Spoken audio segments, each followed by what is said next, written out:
அர்ச்சனை பூக்களின் அருமையான பலன்கள். எந்த பூவை சமர்ப்பித்தால் என்ன பலன் கிடைக்கும் தெரிந்து கொள்வோம். பூக்களின் பலன்கள்.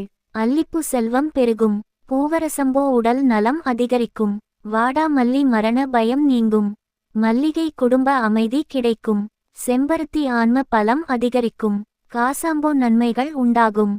அரளிப்பூ கடன்கள் நீங்கும். ஆவாரம் பூ நினைவாற்றல் அதிகரிக்கும். கொடி ரோஜா குடும்ப ஒற்றுமை ஏற்படும். ரோஜா பூ நினைத்தது நடக்கும். மறுக்கொழுந்து குலதெய்வ அருள் கிடைக்கும். சம்பங்கி இடமாற்றம் கிடைக்கும். நந்தியாவட்டை குழந்தை குறை நீங்கும். சங்குப்பூ வெள்ளை சிவபூஜைக்கு சிறந்தது. சங்குப்பூ நீலம் விஷ்ணு பூஜைக்கு சிறந்தது. மனோரஞ்சிதம் குடும்ப ஒற்றுமை தேவ ஆகர்ஷணம். தாமரைப்பூ செல்வம் அறிவு வளர்ச்சி. நாகலிங்கப்பூ லட்சுமி கடாட்சமாரோக்கியம். முல்லைப்பூ தொழில் வளர்ச்சி புதிய வாய்ப்புகள். பட்டிப்பூ நித்திய கல்யாணி முன்னேற்றம். தங்க அரளி குரு அருள் மாங்கல்ய பலம் கடன் நீக்கம் கிரக பீடை நீக்கம். பவளமல்லி தேவ ரிஷி அருள் கிடைக்கும். பூஜையில் தவிர்க்க வேண்டியவை. பழைய பூக்கள் பயன்படுத்தக்கூடாது.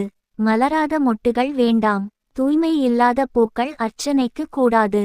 அர்ச்சனை செய்த பூக்களை எப்படி பராமரிப்பது? காலில் மிதிக்காத இடத்தில் வைக்க வேண்டும். ஓடும் தண்ணீரில் விடலாம் அல்லது தூய்மையான இடத்தில் புதைக்கலாம். தெய்வங்களுக்கு ஏற்ற பூக்கள். திருமால் பவளமல்லிமரி கொழுந்து துளசி.